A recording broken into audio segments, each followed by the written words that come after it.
anywhere near the kind of money that, you know, I can get on a good day on through TV, but it's mine and I'm doing it. And I'm learning how to come in and out of it. I remember Angellica told me once, she was like, just straight up ask what's in the budget. Standard. Do you know what I mean? Why not? What have you got? Yeah. And then we can talk about whether or not this can happen. Yeah, I mean, for me, that's almost like as simple as we do like hi and bye, how are you today? Yeah. All of those basic formalities that we have in conversation. Okay. Similar thing with contract discussions. What's the budget? Should just be a normal, even almost a reflex before you get a conversation going. Like someone, even just before we started recording, someone who I used to work with and is a friend of mine, she just sent me a message on Instagram saying, we've got a client who needs some help with a particular project. Do you know anyone who might be able to do it? And my first thing was, thank you for thinking of us. Let's talk budget and deliverables and we'll see what we can get done. I don't want to waste her time telling me about it when I might be like, it sounds good, but then what's the budget? Yeah. Just what's the budget? And then we'll talk about what we deliver afterwards. And also, for me, and I guess to you to a certain degree, probably even more so, you are very established doing what you do. So you might do some things for free if you really care about the project.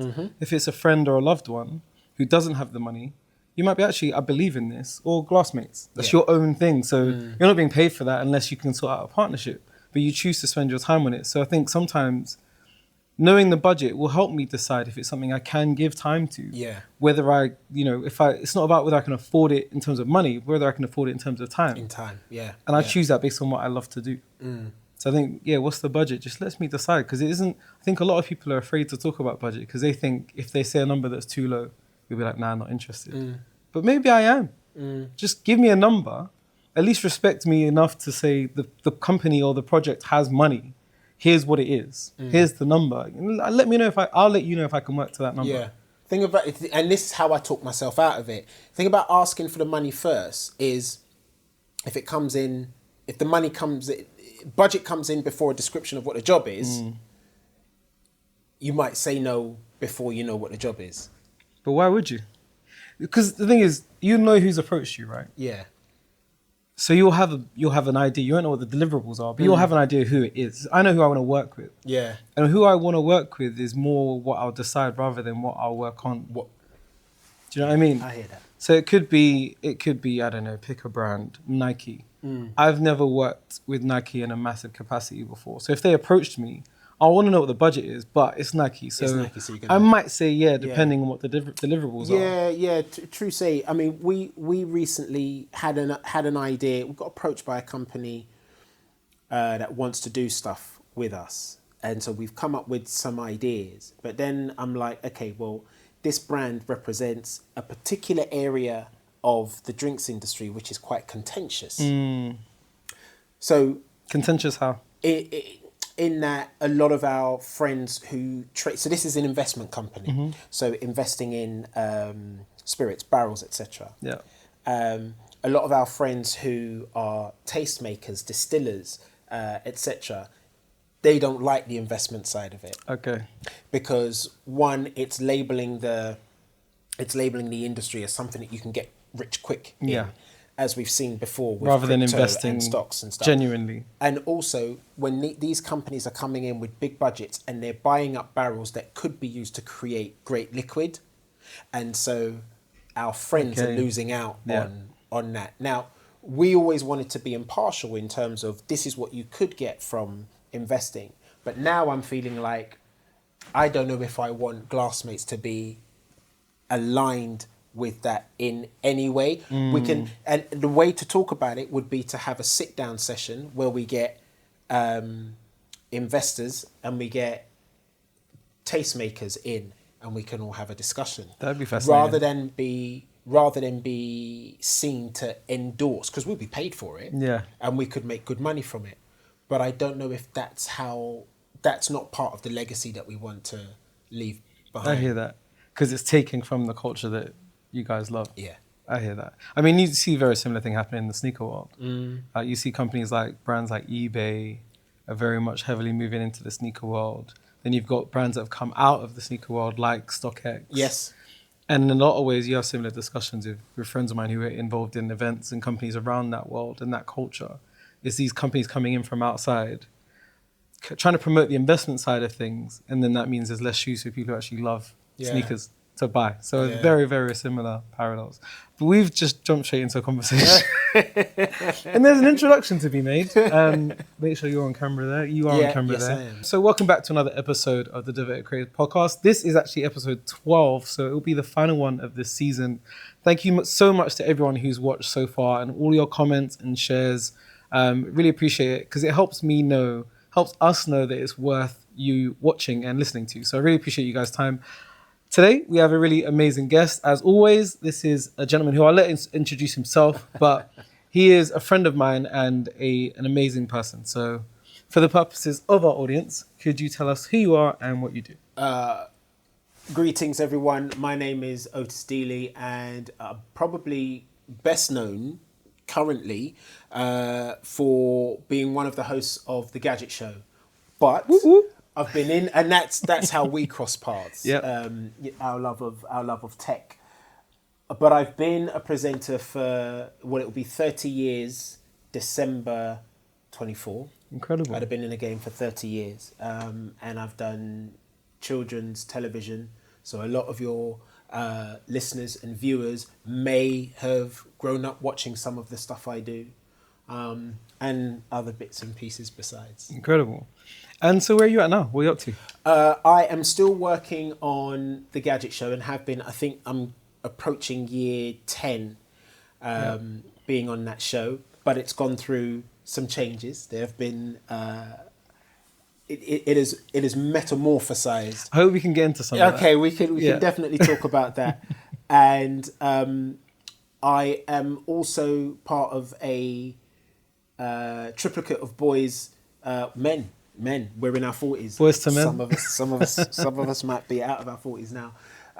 We call ourselves Glassmates, and we are slowly peeling the veil back on the drinks industry, trying to reveal to those that will listen and watch how much fun can be had with, in and around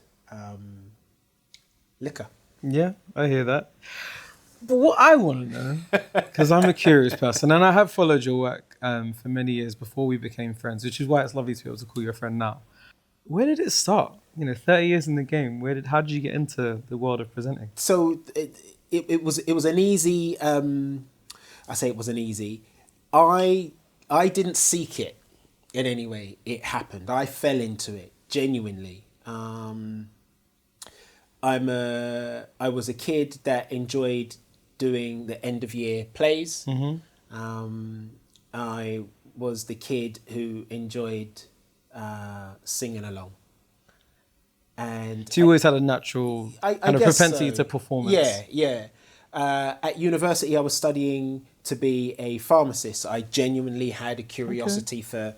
I was very good at chemistry. I could handle my maths, and I enjoyed physics. Mm-hmm. Those are the subjects I took at A-level. I did okay. I did well enough to get onto the pharmacy degree course at Sunderland University.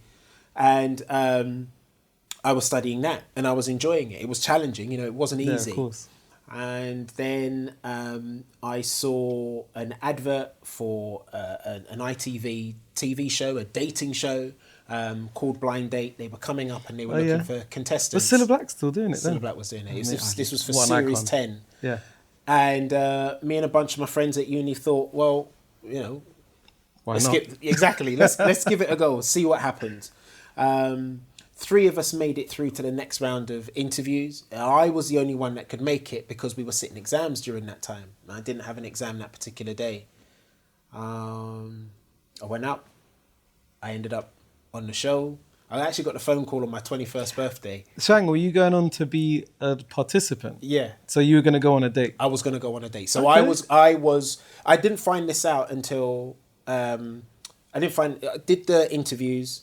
Second round of interviews came a bit like an audition. Yeah. I got a phone call on my birthday saying, we want you on the show and you are going to be the chooser or the picker. Okay. And they said, we want you to write 12 questions and we will pick what we feel are the best 3. So that's how it went. Yeah, I loved that show. What were your questions? Do you remember? Oh, yes. Yes. I'm a pharmacy student and I hope to one day go on to make medicines. If you could create a medicine, I wasn't allowed to use drug. I wanted to say, if you were to create like a magic drug, what would it do? But if you were to create a medicine, what would it do? Second one, or actually, I don't know if it was the second one. My other question was, I'm a big fan of superheroes, comics, etc. You are a superhero. What's your name and what's your special power? Nice. And then the third one was, I'm the king of procrastination. Like, I'm that guy who will have something important I might be the prince. Do. Okay, welcome. Got something important to do, but if something more fun comes along, then I'm going for fun. And then I think the question was, what's your biggest distraction? Okay. So I got, nice. Various answers. I made my choice. We went on the date. It was a fantastic date. They took us to Seattle in Washington State. We were out there when for TV shows 5 have budget. Days. Yeah, we were out there for 5 days. They said to me, this was only the second time they'd been out to the States. Yeah. We went all over Washington State. We ate well. We had fun things to do, great places to visit. Yeah. Like, it really was, for me, at that point in my life, it was the trip of a lifetime. You're in the middle of uni. Yeah, it was a trip of a lifetime. And I think that was easy to see in my energy. Yeah. What I gave. You were enthusiastic about it. Yeah. And so when the shows aired, there was a little bit of attention from stand-up comedy agents, music managers, theatre production companies, and one TV production company, Planet 24. So I did a couple of auditions. I came down to London and did some screen tests. All the while, it was in my final year by this point. And then after I graduated, I was like, this might be fun. So let's go through and see what happens. Interesting. Yeah. Okay. And so what was your first gig? My first gig was continuity. So doing all the presentation bits between the shows for a cable and satellite channel called TCC, which was the children's channel. After about a year and a half, TCC grew up and became Trouble. Okay, yeah, I remember Trouble. And that's the one a lot of people recognise. Yeah. Myself, DJ Big Ted, Jason Bradbury was at... so you've known Jason for that long? I've known Jason for that long. Okay. And Lucy Cave. Amazing. As well. So, yeah. Yeah, I seem to have this thing of reuniting with... There's a theme here. Yeah. There's a theme here. Yeah. So, yeah, that's how it started. And I've been doing it since. So at that moment, you were like, this is my career? No, not at all. It was, at that point, I was like, this might be a bit more fun. I won't say more interesting, but this might be a bit more fun than, pharmaceutical research. So yeah, let's try it out for however long it lasts. And then I've always got my degree to fall back on. Mm-hmm. That was my thinking. Yeah. And how did your family feel about that? My family, I know, were concerned about me dropping out and throwing everything into TV. That didn't make sense to me, and as much as it was scary and it would have been, I felt it would have been disrespectful to everything I'd done so far and to my parents. And I knew nothing about television, and I knew a fair bit about pharmacy by that point, so it didn't make sense. But when you decided to make TV your pursuit, how did the family respond to that? There was no kickback. Okay. Because I'd done everything they'd asked of me. You did your degree. I did my, yeah. And their emphasis was, no one can take away your education. Because you've got that in the bag. You've done that, you've got that in the bag. Do whatever you want. And then if you so decide to fall back on it, it's all good. So the fact that you completed your degree you had education sorted. Yeah. They were behind you to pursue Yeah. whatever you wanted. Yeah.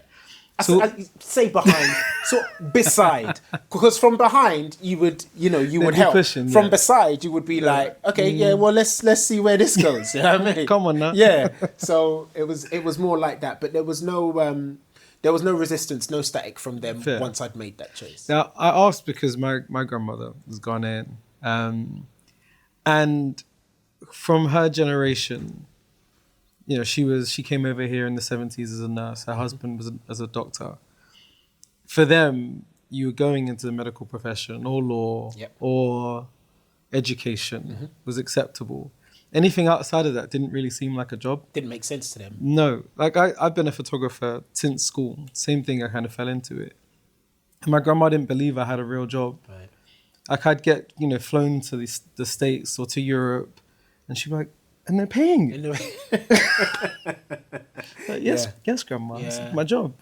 And the moment she actually did realize or acknowledge that I had a job, I did a shoot for Very. They did a partnership with Carol Vorderman. Yeah. I mentioned I was working with Carol Vorderman. She's like, oh, Carol. She knew the name. Yeah. And from then she was like, oh, I understand what you do. Yeah. But I think it's weird that that generational thing where there is a gap between a proper job and entertainment or television. I think it's hard for them to process. But it's good that you did have that support. Yeah. At what point did it become a full-time, this is who I am? I don't know that it... Or even has it? Yeah, I don't know that it ever has. It's very much more a case of this is what I do. That being said, as a presenter, I don't act. Like, you're pretty much getting who Ortis is when I'm talking to the camera or when I'm sharing the space with somebody. Maybe I think I might come across as more intellectual than I am, or more intellectual than people would credit me with being. But yeah, I think this is what I do. It's not so much this is who I am. And I guess one of the challenges is for a presenter, especially in the world of TV, when things were quite changeable, even more so now. In a lot of ways, the presenters are at the mercy of the show, of the channel, of the publisher. Yeah. And so you can't ever have security in that. This isn't like, this gig might be for the length of my contract, but the contract could get changed. So how did you deal with that insecurity then? So there has never been security in this job. And I found out in the worst way when I took a gig with Channel 4 hosting their athletics coverage, their World Athletics coverage back in 2011. I mean, it doesn't even seem that long ago now. And between a combination of ill preparation on my part and the production company's part, and just believing that I could coast it because, like, this is what I do. Yeah, sports. It fell flat on its face. I got vilified on Twitter. Ouch. Lost a job while I was meant to be doing the job. Man. And I had to have a big rethink there, because I had not made any provisions for my future. I had been out of work for 2, 3, 4 months in between contracts and stuff, and had always managed. But then there was 2 years where for the first 9 months, I was in straight denial and just angry at the fact that I'd lost work and couldn't get work. Watching what reserves I had dwindling. And those reserves were meant to be what I was meant to use that to pay tax. Yeah. They weren't savings. Damn. Okay. So I watched that dwindle. Some people close to me helped me out financially, but then after coming back, I've accepted that it's cyclical, and there will come times where I'm worried about where the money is coming from, but I have provisions to look after me or look after us now if that happens. But they'll only last so long. So I'm now in a place where, because I never used to think about this before. This was a ride for me. Yeah. Do you know what I mean? It was fun. I was going on TV, doing my thing, and getting money for it. And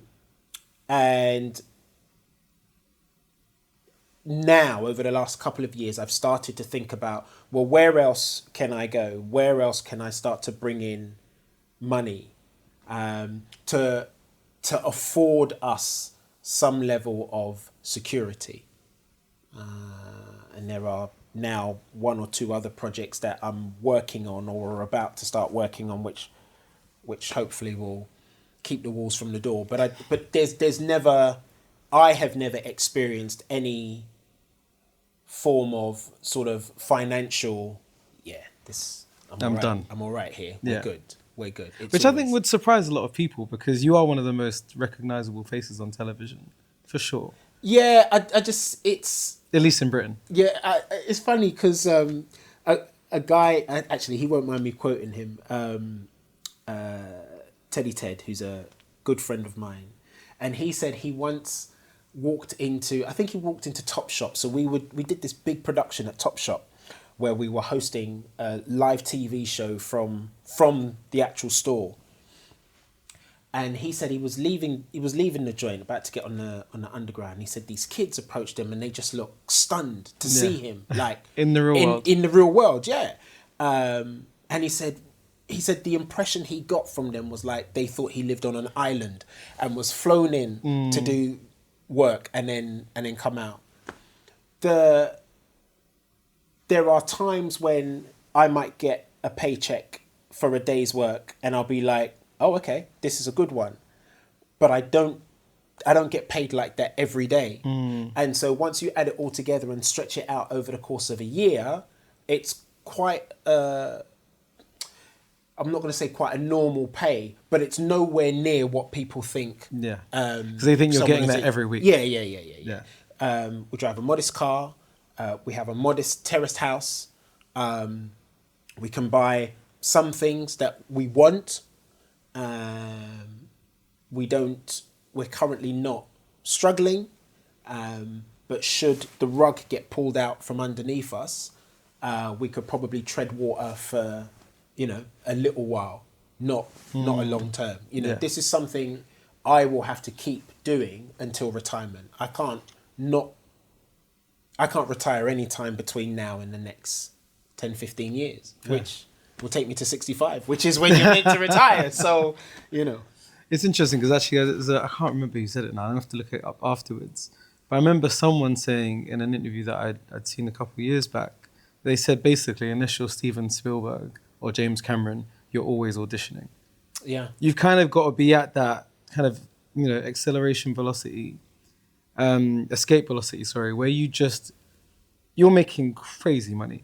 Where you're not even, your children wouldn't be able to spend it before you can really just take your foot off the gas and be like, I'm good. Yeah. I don't have any kind of security, same way as you, but I'm also living better than I ever imagined I could. Yes. And I still have in my head, I call it tramp angst, Okay. that the wheels could fall off in a month or so, and then I'm like, what do I do now? Yeah. I might end up on a park bench. Yeah. And I know I'm loved and I've got people who would look out for me, and hopefully that would never, ever happen. I still have that somewhere in the back of my head that the wheels could fall off. Yeah. And I think it's really important to listen to that because the schools aren't going to teach us how to be financially literate. It might take a mentor in our lives to suggest it. But keep that energy, and not necessarily in the back of your mind, make it important so that, whether it's money in a house or you're making investments on the side, don't get caught out, man. And also, even if it's not for you, because more time I'm trying to put money away now, not necessarily for me or my retirement, but it's so that my kids have a better financial step up in life than I did. How did having children change you as a creative and as a professional? I think it's made me more considerate of. I don't think I've ever been ignorant to other people's emotional states and wants and needs. But because I'm now partly responsible for understanding the emotions and the wants and needs of two little people, I'm open to giving grown-ups more time or should I say a second chance if they don't present themselves in the best light first time round. We all made know you a lot more patient. Yeah, we all know that first impressions last, but and this is true. But when you meet someone, you are literally getting a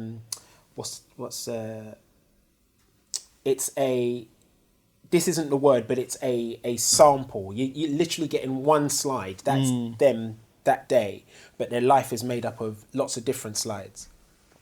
You don't know what's gone on with them beforehand up until that day. And don't get it twisted. It's not an easy thing to do because your gut reaction is to, do you know what I mean? Yeah. So I think I have become a more patient person.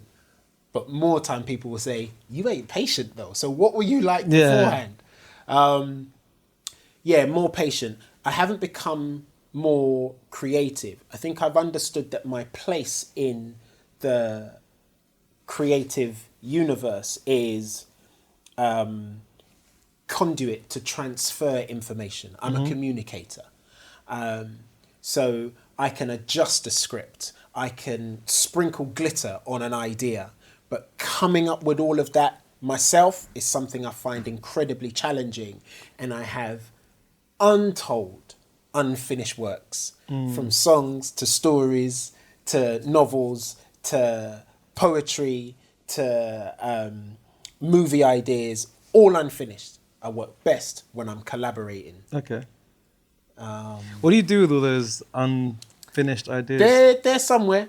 They're somewhere. So you literally write them down? Well, I mean, we're talking about a collection of unfinished works since I started thinking, oh, I have an idea. Let me write this down. So there are faded copies, you know, written on paper. In my 16-year-old handwriting, Okay. 18, 19, 20 years old.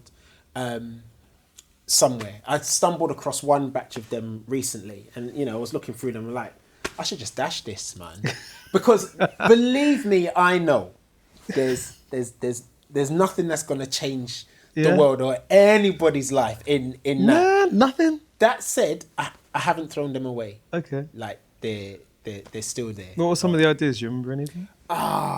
Mate, R&B songs. This guy had an album in him.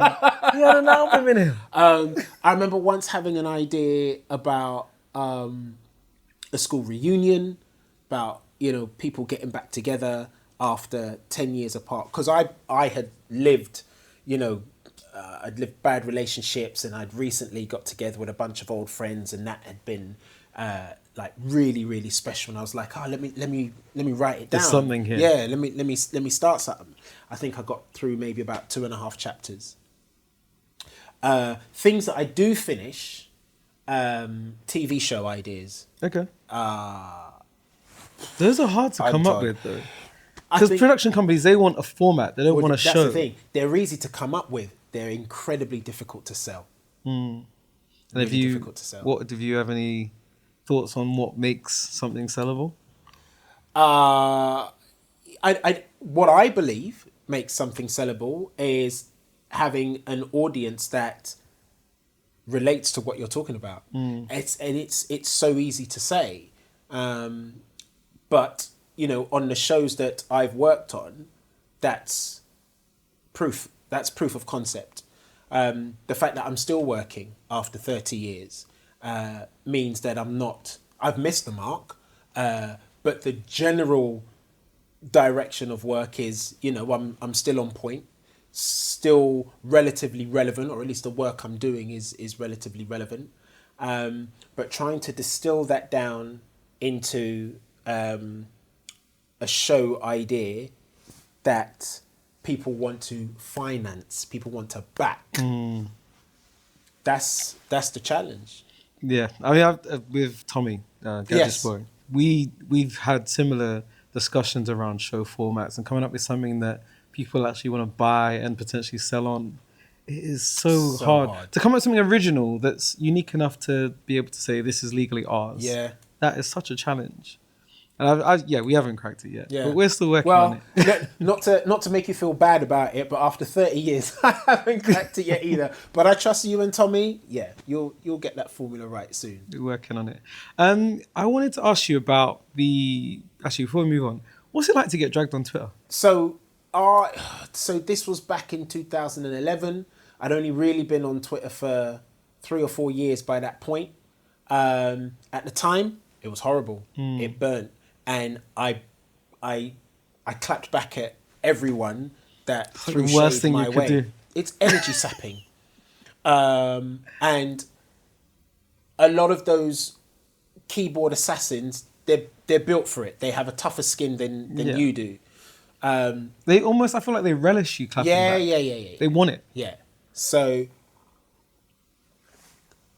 I got to a point where I was like, well, I'm wasting my energy. Some people's opinions you just can't change. Let them say what they want, and you go. But you have great things in your life that you should be grateful for. And I am. I was then, and I am now.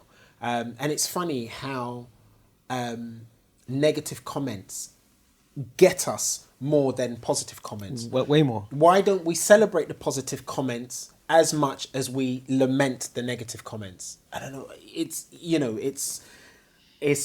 one of those things. Weird feature of human behavior, isn't it? And psychology. Yeah. And even to this day, there's still like a group of people on Twitter X who let's call it on the anniversary of the World Athletics Championships will come back. Even now, to this day, shit, yeah. And so to me, it's like that's bizarre. Now I'm like, it's almost really? funny. Yeah, I'm like, really? You got nothing better to do? That's crazy. I recently got locked out of my account on Twitter. I was hacked early this year, and this stemmed from a data breach at Twitter, and I had to get police involved, cybersecurity, change up everything, 2-factor authentication on the minorest of accounts. I've done all that, and I was unsuccessful at getting Twitter to believe that I was in ownership of my account. They wouldn't let me back in. I don't miss it. Crazy. So you're still not on Twitter anymore? I haven't been since February. I lose no sleep over it at all. I mean, a lot of people have left Twitter anyway because of what it's becoming. Yeah, but only a few months after the sale / handover, I was experiencing difficulty and it wasn't happening. So fair. I'm good with Buy Twitter. Buy X. What's your feeling with social media in general then, other than that particular platform? It's like a weapon, isn't it? Really, it depends on whose hands it's in. It can do good. It can do ill. My relationship with it. So I'm most of my peers comment that I'm not using it enough. That I could use it more, post more, in order to get more. But I am very happy locking off my phone at 8:30. Not just to socials, but just generally. And is that for family time? That's for me time. From me time, I get family time. And so, I accept that, yes, I could post with a lot more frequency, but that takes time to create, to think, how am I going to structure my my text? What soundtrack am I going to use? These are all creative processes. I get that, but it takes time for me, and I'm not always on my camera taking a picture of this moment because I'm living it. Do you know what I mean? I'm enjoying it. If I'm at a gig, I don't want to see blue screens going up, recording it. I'm like I've paid good, because it's expensive nowadays. I've paid good money to be here. I want the best cameras available to the human body, to be taking all of this in. So I don't use it enough for the positive that it can bring to my life. In terms of information that you can get from socials, it's great and it's bad because where are you getting your source from? Sources are the biggest issue. Yeah. Are you perpetuating the vibration of the echo chamber that you're existing in? Or are you really challenging yourself and finding new shit to make you ask questions? I feel like a lot of people they're looking for confirmation. They're looking for confirmation. And that's for me the biggest problem. Because I think you can almost have an argument from any angle and find a study or a news article that says the thing you're looking for. Yeah. Which kind of, in a lot of ways, it's made truth subjective, which is the opposite of truth. That's a big problem. Another thing I wanted to ask you about the social thing is, why don't you have anyone managing that for you then? At the level you're working at, you have an agent. Yes. Why don't you have someone running your social media? Because I can't afford it. Fair enough. Like straight up, I can't afford it. I have never had staff because I don't earn enough money to have staff. My wife works. My wife works part-time and we earn enough money to allow that to continue. I don't take every job that comes my way so that I have more time at home with my family and that's it. You know, like I say, I'm not this wealthy guy who has, you know, my limited company has a staff of one. That's me. And even that's coming to an end now. I'm winding that down because I don't believe I'm generating enough work, income, however you want to call it, to justify limited company status. So yeah, I mean, you could have staff and pay them a varying amount of wages to do that. You know, you could have someone just come in once a week and prepare your week's posts. I've not really thought about it. Fair. And I think there's a part of me that's like, well, how much more work do I want at this stage in my life? Because it adds to your schedule. Yeah. I'm comfortable with the amount of work I do. Could do a little bit more, and that's fine. But where I'm at the moment is finding the right way to promote what I do so that I can work for less but get more each time I engage myself with a project. So a lot of ways that kind of anticipates my next question was, how do you decide what you want to work on and how do you say no to stuff? So it's no is a feeling, and no is primarily a feeling. Who's the work for? How have they approached me? What is it they want from collaborating with me? How much have you got? How much of my time is it going to take? Like, can I reconcile this time away from my kids and my wife dedicated to what it is you want? So what's the ask, essentially? Yeah. How much are they demanding of your time and attention? So that's primarily what it goes on. And then is it a good thing for my brand? And you think in terms of your brand? I do now. I didn't before. What's changed? Everything else. Media is so very brand forward now. I'd say media. Everything is brand forward now. You know, and when I say brand, I don't see myself in the same domain as Nikes and stuff like that. But my name is associated with television. And your face. My face is as well. A particular style in which I do what I do. That's my brand. So yeah, that's what I'm trying now more to appreciate that I am seen as a brand and how best I can I'm now looking at how best I can exploit that. I think it's quite interesting because I used to go to quite a lot of events. I'm a lot more selective now about where I show up at stuff. Yeah. I was going to ask because I don't see you at a lot of things. You know, when you do come, I haven't seen you for a while. How do you decide? It's the invite comes in. First thing I've got to do is look at the diary. Is my wife working late that particular day? If not, if she is working, is it worth getting someone in to babysit? Can we get someone in to babysit or house sit?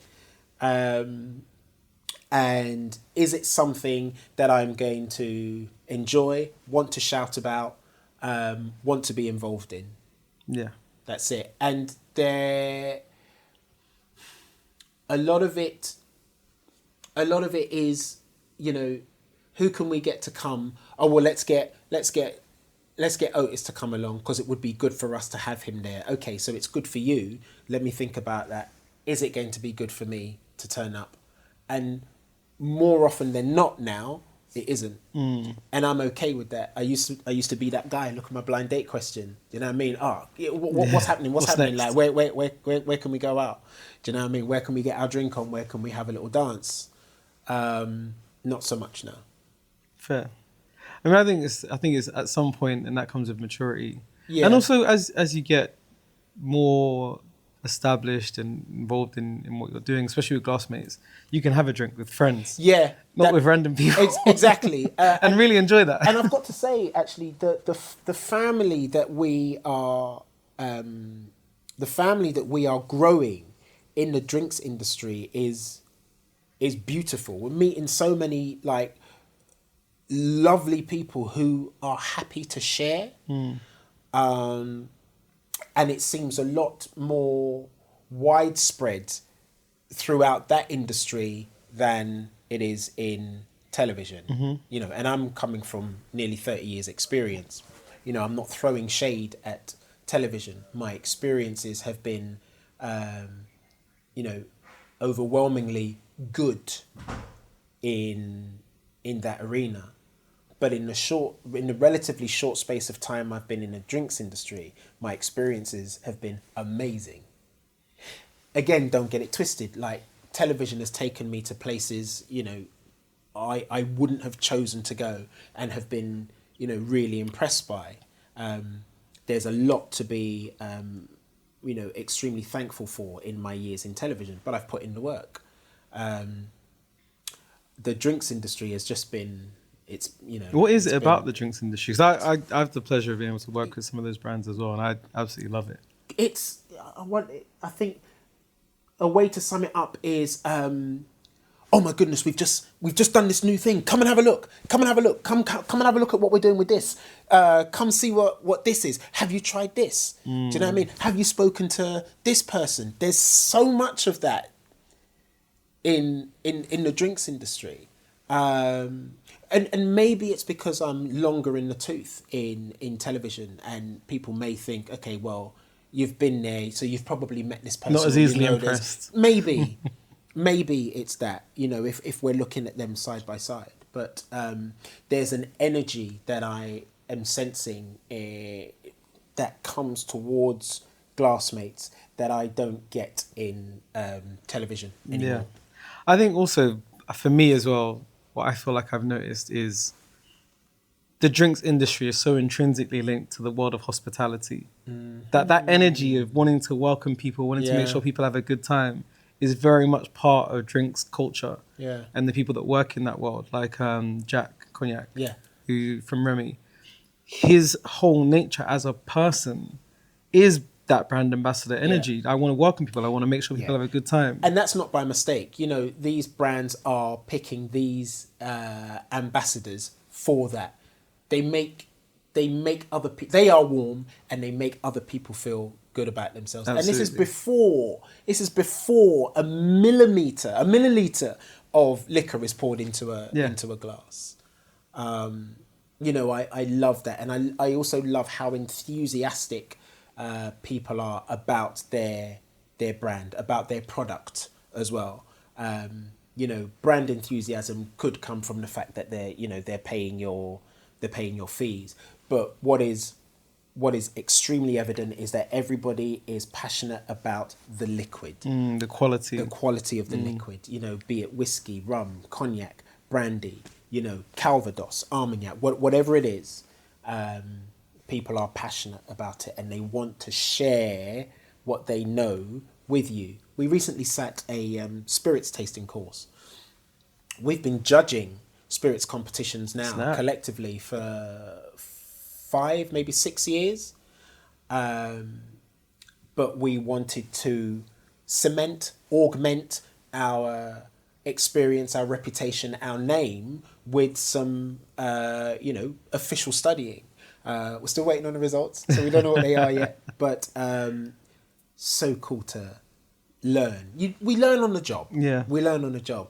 But I don't know. There's something for me anyway about sitting down, pen, notebook, lecturer, and learning that I've really enjoyed. And it's also, I think, one of the things I love as well.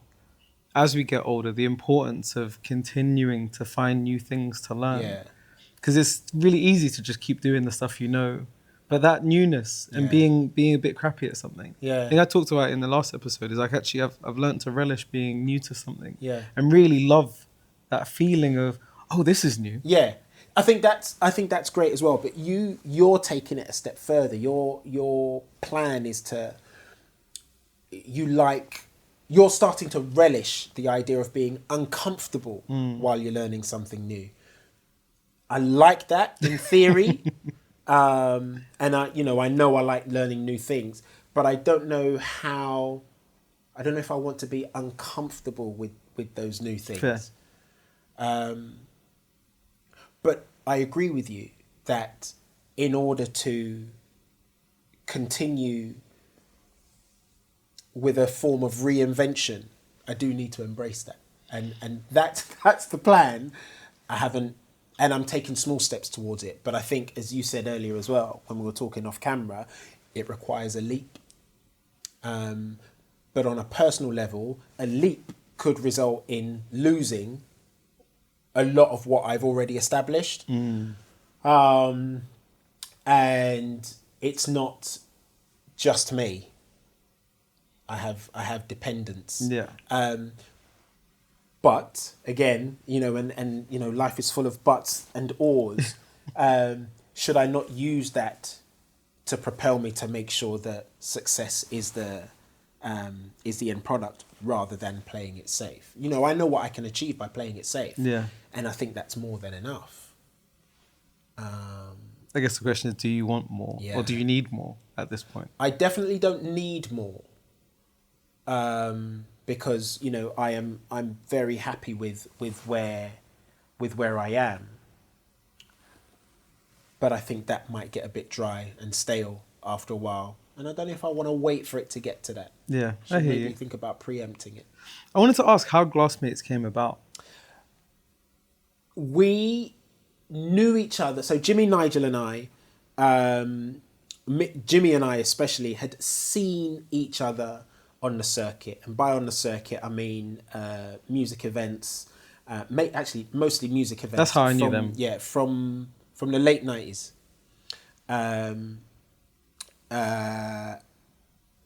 A mutual friend of ours put together a group in the days of BlackBerry Messenger. Damn, BBMs. So we were, I think there were about 20 of us all messaging a BBM group. And after a while, we began to notice that, Nigel was constantly talking about food. Jimmy was talking about drink, but we would sort of sit and talk to each other. Not to the exclusion of the other groups, because we used to get together regularly for Sunday breakfasts or go out. But the three of us would talk more and more and more about whiskey, about rum, etc. And then someone said, the three of you seem to have something. Yeah. Why don't you do something? Yeah. It's clearly a connection there. So we began by reaching out with a television idea for the three of us to visit distilleries and explain what it was that went into whatever was going into your glass. We approached a company that we thought would, be really into this idea and would have the money. We were half right. They really loved the idea. But no money. So we didn't make the show, but we had designs on making a show. Then about 3 months later, we were approached to host a tasting.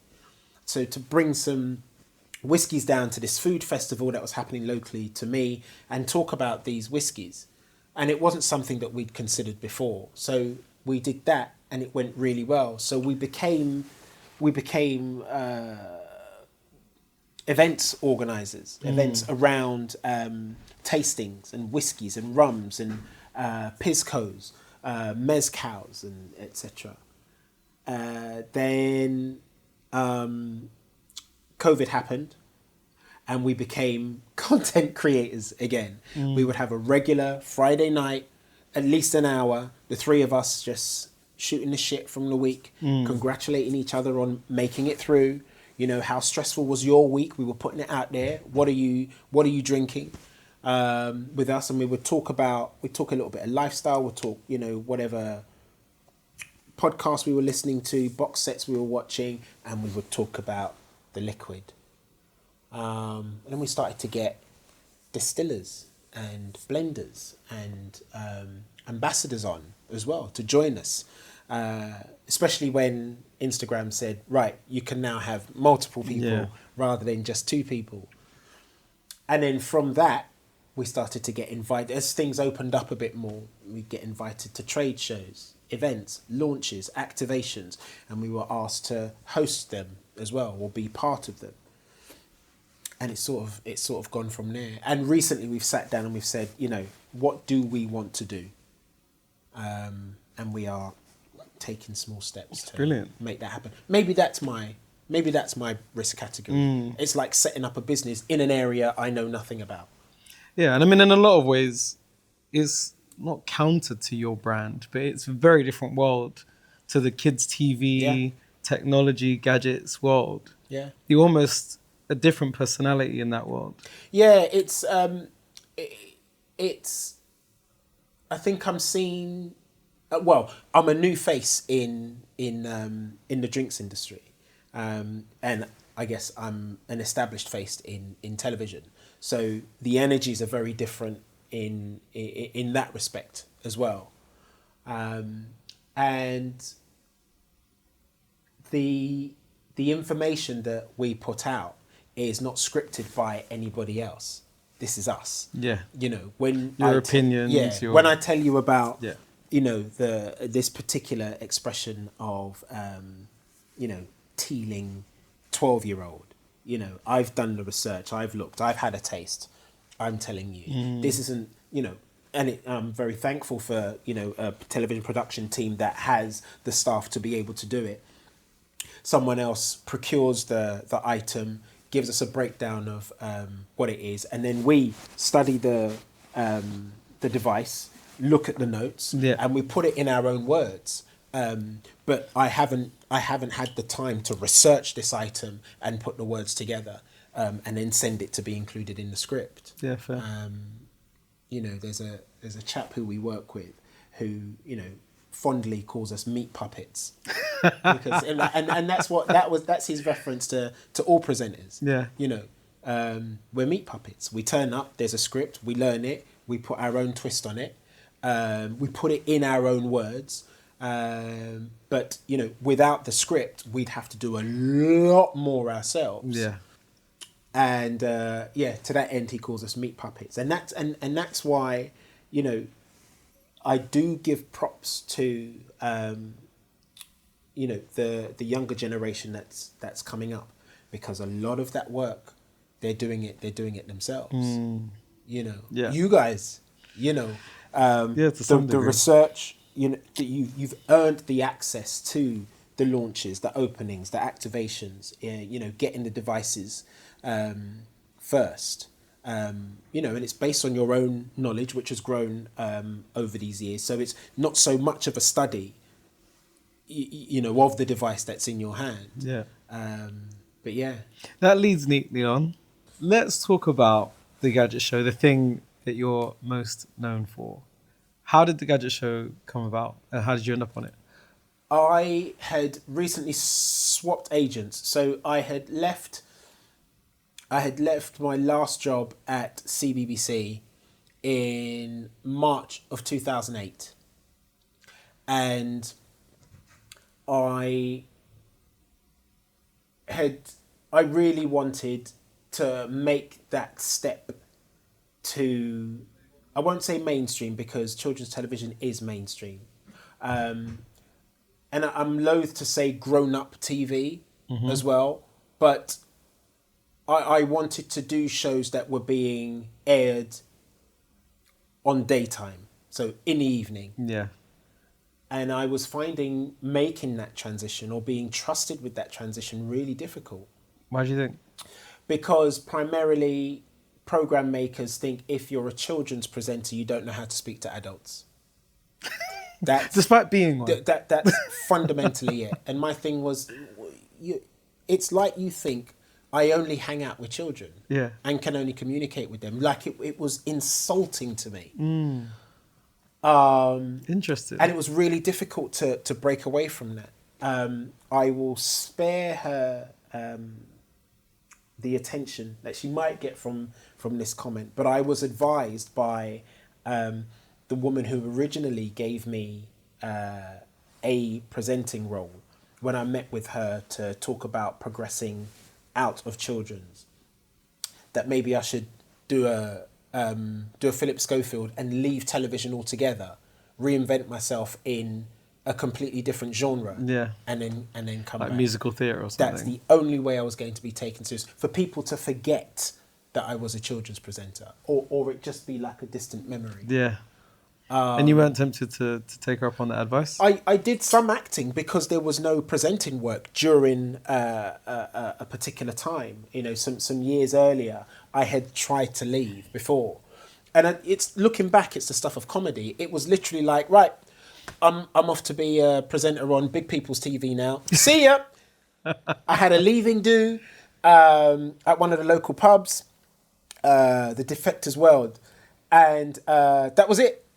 And I was going to go off. Yeah. I didn't get any work. I didn't get any presenting work for about a year. Ironically, the first presenting job after leaving was back at CBBC anyway. But during that time, I was in a fringe play at the Latchmere in Battersea. I was in an episode of The Bill, episode of Doctors, Silent Witness. Casualty? No. And I so wanted to do Casualty. Well, everyone did Casualty at some point. Or Holby City. Yeah. No, I read about 6 times, 3 times for each one. Didn't get the part. And again, I think it was that people are going to recognise him as the CBBC guy. And I did Blink and You'll Miss It roles in 2 features. Okay. Kidulthood and Derailed. Okay. Like in Derailed, my scenes were opposite Clive Owen. And so I did a bit of that. And as much fun as I had, I fucking loved doing that acting. I can imagine. It was great fun. It wasn't generating enough money. I had moved back home because I couldn't afford the mortgage on the flat. Sold up and was going to stay at home until I knew what I was doing. Got back into presenting and didn't have time to go to castings, auditions or anything like that. So I miss it. Genuinely, I do. So I thought, well, maybe a switch of representation is what I need. So I changed agents and my agent sat me down and she said, what do you want to do? Is there any TV show out there right now that you could see yourself working on? Hand on heart, I said, there's only one show out there that like me and my missus sit down and watch. I'm not really a fan of anything else. I said, and that's Gadget Show. Okay. A few weeks later, she said, right, I've got you a meeting with the exec at Gadget Show. They're looking for a new presenter. So I came up to Birmingham for a lunch meeting. Flatteringly, Ewan said, I'm not going to ask you to do a screen test because I know what you're capable of. And I can see that you're keen. I said, I'm a quick study. I said, I'm not a tech expert. I said, but I love science. I've grown up on science fiction, physics, chemistry and maths, like whatever breakdowns you've got, I will understand them. And by the end of the lunch, he said, I've got to speak to one person, Roby. But as far as I'm concerned, you've got the job. And I think that was beginning of 2009. And I was there for 2 years before leaving for another 2 years and then jumping back on in 2014. So I've almost been back for 10 years. Why'd you leave in 2009? You'll have to ask them. Actually, do you know what? I know why. There was pressure to change the format. Okay. There was pressure from the channel to change the format in order to keep it fresh. And the interpretation of keeping it fresh, or the one iteration of a fresh new look for the show, came in the form of 3 presenters being dropped from the show. And for me, the timing couldn't have been worse because 2009. This was 2011, which was the best year for me and the worst year for me. I got married in 2011. We bought our house together in 2011. I got vilified on Twitter in 2011. Big year. And a couple of months later, I lost my Gadget Show job. All of this happened within the space of the same year. That's crazy. So it's a bittersweet year for me. But pivotal in all the ways. Yeah, I guess so. I definitely become a lot more militant about it. And I also recognise the importance of my relationship with that show. It used to be everything for me because it was feeding and fueling everything else that I was doing. My relationship with the show now is very different. How so? It's not my be all and end all. That's not to say that I wouldn't mourn it should I not be in touch with it anymore or be established with it anymore. But if it goes, there are other things that I'm involved in and other things to be grateful and thankful for should that happen. So how did you end up? You said you left the show and then you came back. How did you end up coming back? Because I remember when they tried to dabble with something, it didn't work. So it became something with more energy and believe it or not, and a more urgent sense of entertainment. And this new format was canned after a year, and they asked. They went back to an older format. They went back to the old format. And they asked Jon back first, and they got a fresh new face in as well, in the shape of Rachel Riley. 2 years after, and then about a year and a half later, I got a phone call from the new exec on the show, who said to me, "We're doing a 10-year special, 10 years of the Gadget Show, and we're talking to ex-presenters of the show. Would you consider contributing to a video for Gadget Show Live?" And I had only just gotten over being incredibly bitter about it. And I was like, I don't know, man. I don't know if I... Don't know how you feel about it. I'm going to have to think about this. I think less than a week later, the same exec called back. He said, if you thought my last request was weird, I hope you're sitting down for this one. Would you consider returning to the show? And I was like, but wait. Where did that come from? Now, I had only recently started working on the corporate circuit, so I've been doing quite a bit of work for Samsung. So I was getting my sort of tech presenting cojones back. And this question threw me. And I spoke to three very important women in my sort of TV life.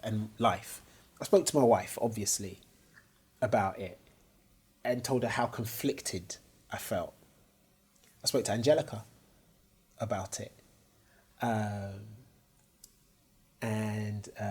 We had a conversation about what could it do for you to return. Not forget what it's done. Remember what it's done, but what could it do for you? Where are you in life now? What, your debts, who do you owe? And I owed. And what could you do with being connected with the show by way of a second chance? And I spoke to Susie Perry, who I had worked on the show with previously and who I had grown very close with because we had a shared experience in relation to the show. Obviously, the decision I went with was to return to the show. And so how did you decide then? I looked at what we had. Genuinely, I looked at the figures, no emotion. I looked at the figures and how long it could take me to satisfy all my debts so that we could move forward. So it was a brass tacks. It was a very cold, calculated, I'm coming back, but I know how I feel about it. And I think for the first couple of years, I probably wasn't that much fun to be around on set. I wasn't abusive or anything like that, but I wasn't allowing myself to fully enjoy being back. It's been taken away from you. Yeah. So that's hard. And also, I went back to a handful of faces who had been there when I had left and hadn't reached out to me. So how do you navigate that? So again, challenging. It was like, this is a job. Yeah. This is a job that I've been called in to do. Where's my script? Okay, boom, down the lens, done. What's next? Yeah. So it almost took because I imagine clinical beforehand it would have been, I guess, quite pally and Yeah. a nice kind of family feel on a show like that. Yeah. But then when you came back, you were like, nah, Yeah. I'm here to do a job. Mm-hmm. And I guess you hold them at a certain arm's length. Yeah, because you don't want to get hurt again, right? Yeah, I hear that. Here we are, almost 10 years later. Everybody that comes on gets a nice warm welcome to the team, part of the jokes and whatnot. And I can do that now. And if it ended tomorrow, so be it. But you were in a very different place. It's such a different place person, then. Yeah. Really emotional. As a professional. Back then. And hurt. Yeah. And hurt. So yeah, that's how it came back. And it's been through mad iterations since I've been back. What is involved in creating a show like that us mere viewers would not know? So I think the biggest bubble burst is the presenters are well versed in the tech that we're speaking about, but it's essentially a script that we're given, that we learn. So we can talk phones, like the new Pixel. We can talk about those things, but whereas you and Tommy can do a deep dive into processors, pixels, etc. Again, and this is actually where I credit myself as someone who's able to communicate complex stuff well. I don't believe that everybody who is watching wants to hear about the number of pixels or the particular iteration of processor this time. They want to know, what can it do? What's it going to look like? What's it going to sound like? And I can tell you that. Like the more practical side. The more practical stuff. And I don't need a script for that because there is a wealth of experience involved.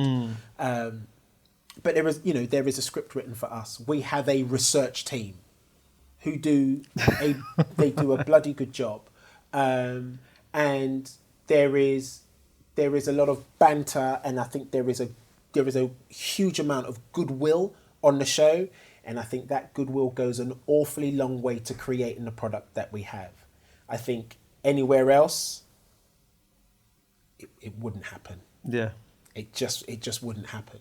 The team goes above and beyond every time, and I fully respect them for the hours that they put in, the energy that they put in, and they, we all turn up for work every day.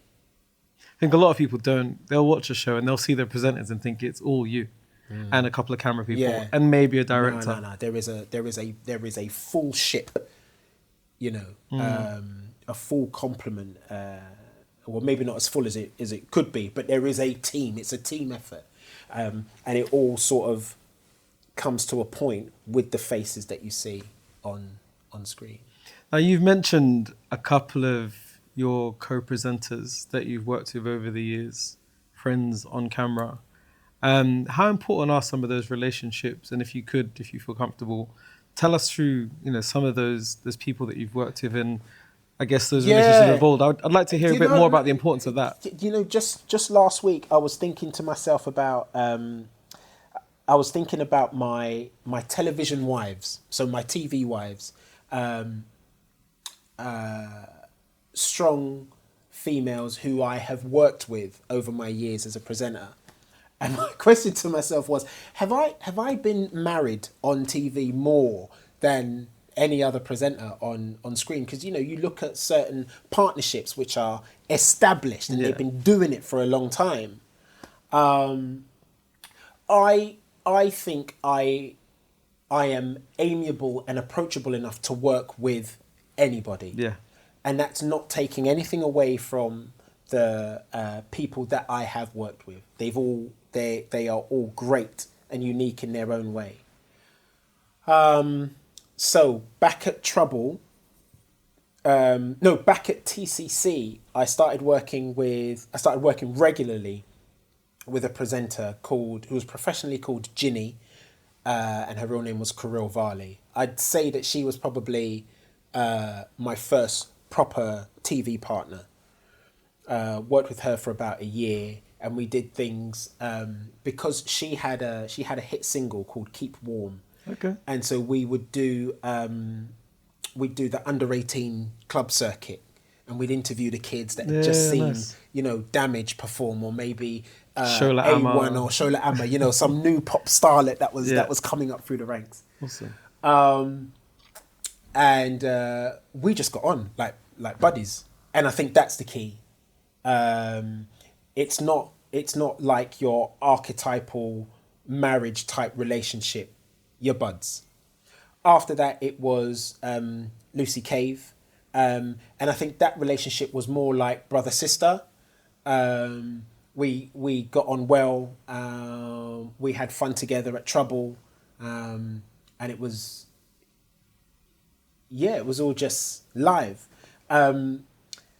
There was I did a show called T99, which was a summer magazine show that I hosted with Shelley Blonde. Okay. One of the funniest people on the planet. Like, she would regularly have me in stitches. West London girl, used to live on the Carnival route. Yeah. Again, we're still in touch. Nothing but full respect. She was a comedy actress, and she was just straight up funny. After that, I made my move to the BBC, and was hosting with Kirsten O'Brien for a little while on Short Change. Again, that's insanely, a great show. One of the shows I'm most proud of, actually. Insanely funny individual, constantly had me in stitches.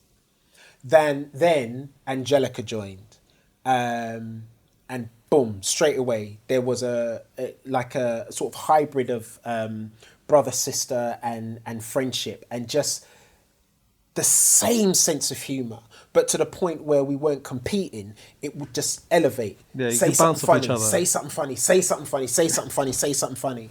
And one thing you will always hear when we are together is laughter. Both of us laughing. We worked together on Short Change for about 3 years. After that, it was a while until I got married again, and that was Gadget Show. So Susie Perry. After that, after Susie Perry, there was Georgie Barrett. So there were other ladies that I was hosting with, but there wasn't a lot of stuff that we were doing together. So Susie Perry and I were doing stuff together. Georgie and I doing stuff together. And now, through no, machinations of my own, Angellica and I are working together again. And it's special. We have maintained a very good friendship over the years that we've known each other, 20 plus years. Yeah. Angellica will tell you 21. I think it's more like 25. I think I found a picture, as long as the data on it is correct, it's dated 99. So soon after I joined the BBC. Yeah. And like I say, with Angellica, there is now a respect for everything that she has achieved. The humour is still there. We are not afraid to call the other one out for saying or doing something stupid. Yeah. Do you know what I mean? But it's done in a With way love. that makes so much love, and then there's more laughter and more humour. And I think what makes a good co-presenter is allowing your co-presenter the space to do them. Yeah. No one's Do you know what I fighting mean? for screen time. No one's fighting. I don't need to be heard over you because I trust how good you are, and what you say benefits both of us. It's all good. So yeah, I think about 6 or 7 strong female presenters I've been associated with over the years, and there is a mutual respect there for what they do, and admiration for how they do it. All of them, whether it's Susie for allowing herself to be strapped into a vehicle that goes so fast it could kill her. Yeah. Do you know what I mean? Then coming out and being composed enough She's to incredible. deliver a piece to camera. Cool as afterwards, ice. Whether it's Georgie, who is methodical in what she does. She has a grand plan. She has an end game, and she's working towards making it happen. Lucy Cave, just the way she is with words and how she talks on fashion now, and the way she, after leaving TV for a little bit, spearheading the change in Heat magazine. She was features editor on Heat magazine. Yeah, incredible. For many years. Or whether it's, Angellica, who, everything you see about what Angellica is doing, everything you've seen about what Angellica has done, she's done it. No agent, just using her networking skills, making people feel great about themselves, ingratiating herself onto people. It's who she is. And it's who she is. And people then wanting to see her succeed, and so helping her to do so. Yeah. And her riding that wave, so well and so successfully. I'm stoked that I'm working with her again. And what are you working on? So we're working on Shop Smart, Save Money. Which is very needed at the moment. Yeah, right. So it is. And this is why this particular iteration of the Gadget Show, now, I may get in trouble for saying it is an iteration of the Gadget Show, but everything about Shop Smart, Save Money has Gadget Show's DNA running through it. Production company, production team, faces on screen. The overall message has changed somewhat because we are in different times. You and I have both acknowledged during our chat today that change is necessary, because you need to be able to adapt to a changing environment in order to survive. Which is why I look back on being dropped from the Gadget Show previously. I get it more. Could have been done more humanely, but it is what it is. That's the nature of television. So it has changed somewhat, and the emphasis is, we are living in different times. People ain't trying to splash the cash the way they used to. No, budgets ain't what they were. Yeah, we have to be more considered in how we spend our budget. And so that is an overarching message from the show. We are still looking at tech. We are still advising on the best devices to use, but we're not trying to break the bank. Yeah. We are also using technology to see how we can save money, and we are also using technology to see how we can live more sustainably. Yeah, I was going to say sustainably is such a huge factor now in the world of technology. And as someone who writes and speaks about technology, I've actually begun including that, even down to the level of what packaging they're using. Is there a lot of plastic involved? Yeah. Or are they using paper and card? Yep. I think that type of messaging, it's almost, when you said earlier about how when you take on jobs, you're thinking about what the vibe of what you're putting out there. I think it's on us as people who talk about consumables, products, to have some responsibility and help people make more sustainable choices, but ones that aren't just affordable, but better for the planet. Yeah. I think that's definitely on us. Yeah. Because otherwise we're just hype men for consumerism. And I don't, that wouldn't sit well with me. No, and it wouldn't sit well with me now. But once upon a time, that's exactly what we were. And that's what I mean. We have to change to stay relevant. We have to change in order to, continue to have a space to broadcast. And we have already featured some amazing tech on the show that wouldn't have got a look in 5-6 years ago. Home composters, tents made from sustainable materials, phones where as many things as you can imagine from start to finish is as close to carbon neutral as you can get. Those things now feature heavily. The guests or the contributors that we have on the show, there is very much a question that we ask to them, that we put to them, what are your thoughts on being sustainable? Yeah. How much of an effort do you make? And I think one thing that I miss from the show is holding big companies accountable. We used to champion, decent broadband around the country, and certain other deals. I think more of that is required, holding the big companies to account.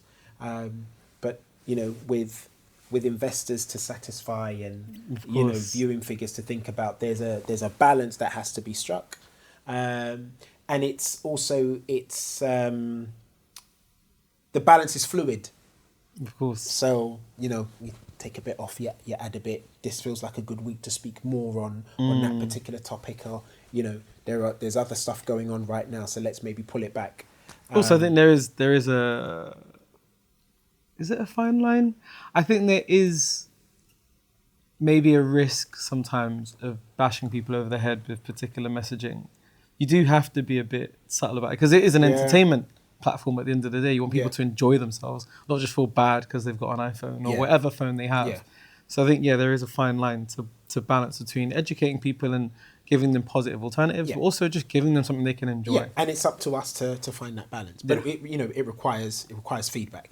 Do you know what I mean? So, and social media platforms are good for feedback. So whenever we are never short of people telling us how they feel we should be doing things. So.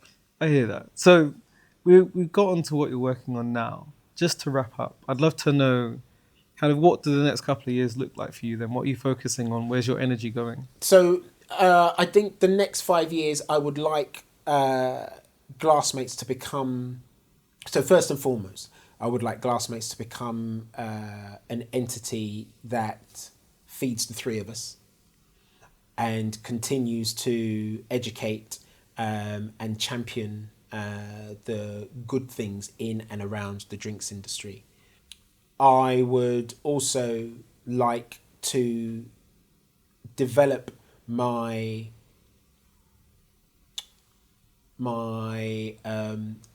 speaker self.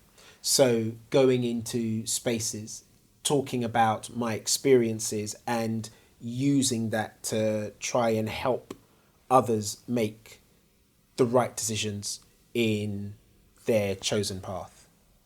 So the reason it's not fully formed yet is I've been working on it and equally afraid of it for about 12 months. What are you afraid of? Getting it wrong.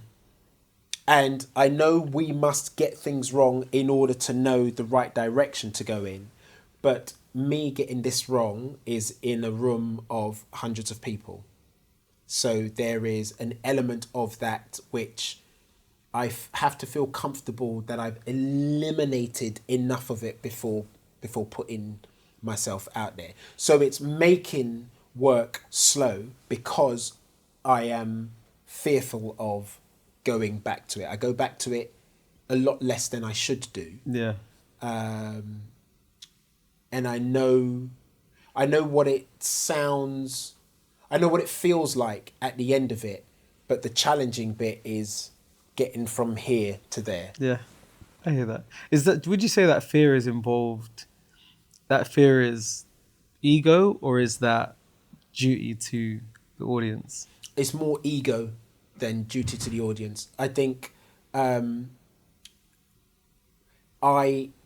all about value for money. I am value for money. When I get it right, I'm extremely good value for money. But my ego has been bruised brutally in the past by getting it wrong. I am loath to repeat the mistakes of the past. I hear that. How can I show that I've learnt from that experience if I've gone on stage or gone into a room full of people and repeated it? 12 years ago. Yeah, I'm prepared. I want to be prepared. So I'm working on it. What does preparation look like for you? It is write it, rewrite it, tweak it, rehearse it, perform it, tweak it again if necessary, repeat it. Yeah, just keep going on. But I want it to be in a form that I can at least, I know it won't be perfect when I've written it at first, and it may never be perfect in my eyes. I'm okay with that, but it's got to get to a point where I'm comfortable with speaking for about 45 minutes. All the material's there. It's just linking it together and having a... I think my challenge at the moment is the sort of the conclusion of the piece. Yeah. The resolution of the piece. Where are you getting to? That's it. Yeah. Or at least writing it. I know what it has to contain, but I don't know what it sounds like yet. Okay. That's what I'm working on. I hear that. It's also an important leap. And it is, and if I'm going to put myself out there and say, I'm about to stand in front of you and I'm about to teach you about, my 3 pillars for success. I'm standing in front of you as someone who's still working. I'm standing in front of you as someone who has made mistakes before. I'm standing in front of you as someone who's saying, you're going to have a takeaway from this that's intentional. Not, I just gave a talk about success and he was shit, so I'm definitely not going to do it that way. That's not how I want to. Yeah. That's not how I want to influence you. Do you understand? When I am satisfied with at least 2 or 3 of those, I'm ready to pull it out there. Do you know what I mean? Come get this brother, chat at your whatever about.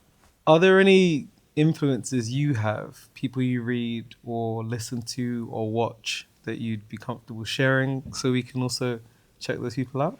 I really got into, at the beginning of the year, the Huberman Lab podcast. Andrew Huberman's a genius. Everybody knows about that now. I think at one point early this year, it was the fastest growing podcast on the planet. I want to, so that in terms of self-improvement and some of the tricks that you can use, methods you can use to improve yourself. There is, and this is a shout out for my wife, actually. There is a podcast that she listens to. There is a child psychologist called Dr. Becky, and she has a podcast which is called, and it escapes me currently, but Dr. Becky, child psychologist, she helps out with parenting, lots of great tips with parenting. My wife loves that podcast. Earn Your Leisure. I don't know them. So they are two finance experts, two brothers, finance experts who are sharing the wealth of their knowledge. Nice. Stocks, shares, cryptocurrency, investments. Earn Your Leisure. They now tour the world. They do big sort of like, not stadium, Halls. but arena talks. Nice. Yeah, around the world. Earn Your Leisure. And one more randomly, but I think it's because of that time in my life. I get a lot from listening to Chris Evans, his breakfast show, and the people he interviews, because he interviews the likes of Andrew Huberman, Rangan Chatterjee, again on that, accepting who you are, learning how you can improve aspects of your life, whether it be from diet, exercise, mindfulness, friendships you've got, finance. He's a good one-stop shop for recommendations on self-improvement. Nice one. Amazing. Thank you for this. You're very welcome. I shall be checking out all of those. Good stuff. And for the benefit of everyone who's listening, wants to follow more of your journey, what socials should they be checking out? Because you'll be posting more. Okay. Including Glassmates as well. Let people know where they can check all that stuff out. So on Instagram, we are at GlassmatesUK. On Instagram, I am Ortis Deley, ORTISDELEY. And I'm out there on LinkedIn as Ortis Deley as well. Those are the platforms. No Twitter. That's it. No Twitter, no X. Thank you all for listening and watching. I really appreciate your time as always. We are going to have a little bit of a break before season 2 starts in the new year, but I hope you've enjoyed season 1 so far. And I will be sharing some of the highlights from this season as well if you've missed any of those. But if you have any time or you'd be interested, please check out some of the previous episodes. Thank you, Ortis, for joining me. Really appreciate it. It's been amazing and insightful. I guess I'll catch you guys in the next one. Peace.